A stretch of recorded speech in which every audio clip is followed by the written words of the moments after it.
Hello dear citizen of the internet. I guess you want to know how sticky tabs works, because that's why you clicked the video. So I'm gonna show you what it is and how it works. It's a very simple tool, so this will not take long at all.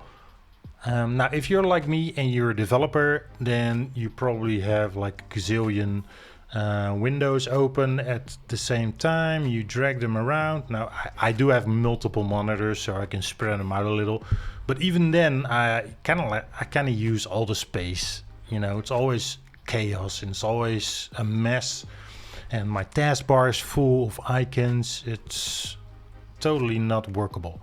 So I created sticky tabs. And what is sticky tabs? Well, basically you can dock a window. Now pay attention, because right now the icon is in my taskbar, but if I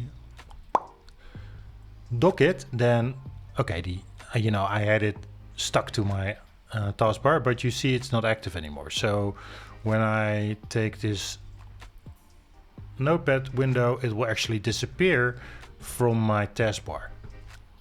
How cool is that? So, I can just dock all these things, and slowly but surely my taskbar starts to clean up, and I can actually see what I have opened. So for instance, oh, by the way, I'm going too fast. I'm way ahead of myself here.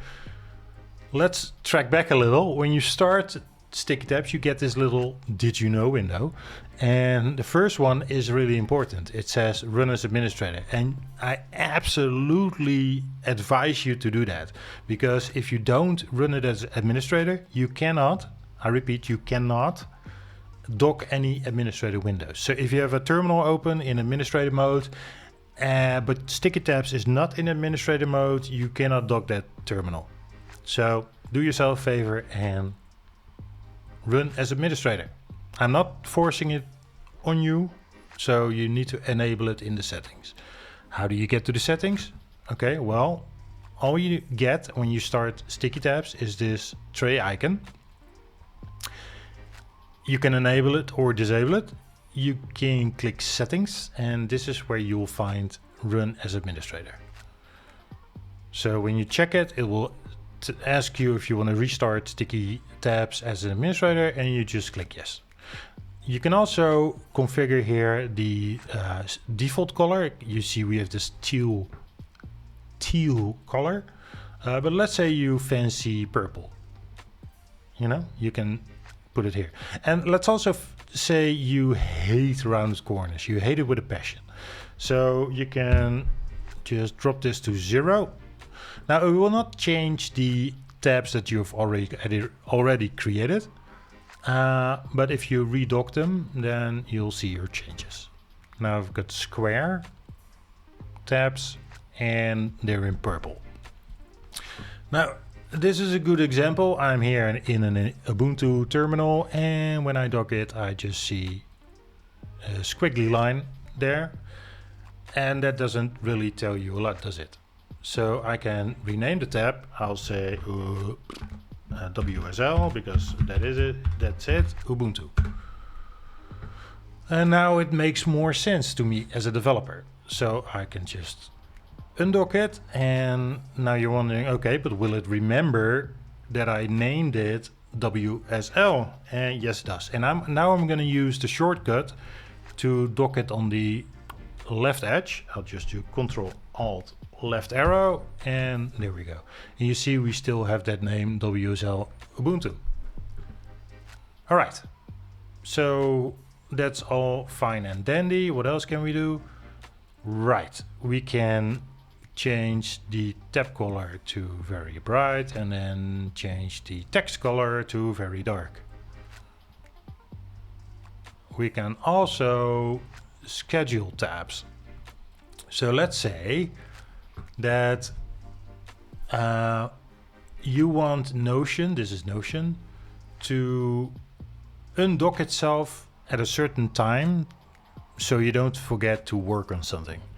Now let's schedule a restore, and it's now 11:26, so we'll do 11:27, and we'll do it right at the minute. So at 11:27, this will automatically undock. So we don't have to worry about it. Now, let's get this guy here, and let's get a new window and undock that, and let's dock this one here, and we'll say change rename tab, birthday, B-days. Oh, and there's 11:27. I get my window undocked, and I can, oh yeah, right, I needed to work on this. So let's redock it. And this was called B-days, right? And we'll dock this one here. Okay, so you can dock using shortcuts, but can you also undock using shortcuts? Yes, you can. I have it set to Ctrl-Alt-, and I get this little navigator. And you know, you can see that by the coloring, you can kind of tell which tab is what. But a lot of these tabs are purple, so to help you out when you navigate over a tab here with the arrow keys, it will flash to let you know where that tab is located. Now you just press enter, and it will stay in this window, so you can kind of like undock all windows at once, or you can quit now by pressing escape.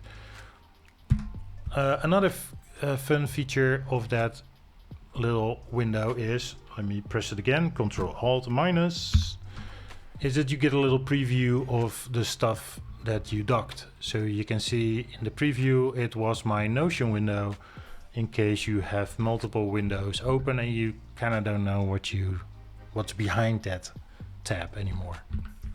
So you say, okay, I need that Notion window, so let's undock it, press escape, and we're back. Oh, and let's redock it to the top, and we redocked it, and let's dock this one to the left, and there you go. So that's basically sticky tabs. Now, the neat part is the tabs stay on top. So it's not like you enlarge a window and you can't see the tabs anymore. That would defeat the purpose. So you can see the tabs, and yeah, this makes more sense to me, because that other stuff with my taskbar filling up with icons, you know, it's not for me. It's not my groove. Now I have multiple monitors, and the other monitor is on this side, on the right side, but I can just tab it here on the edge between the monitors. So now I have a tab here, but I could also tab it on the other side of the edge on my other monitor. It's cool like that. All right, so now you're like, I'm sold. Where can I get this tool? It's very simple. You just head over to the Windows Microsoft Store, type in sticky tabs, and it's right here.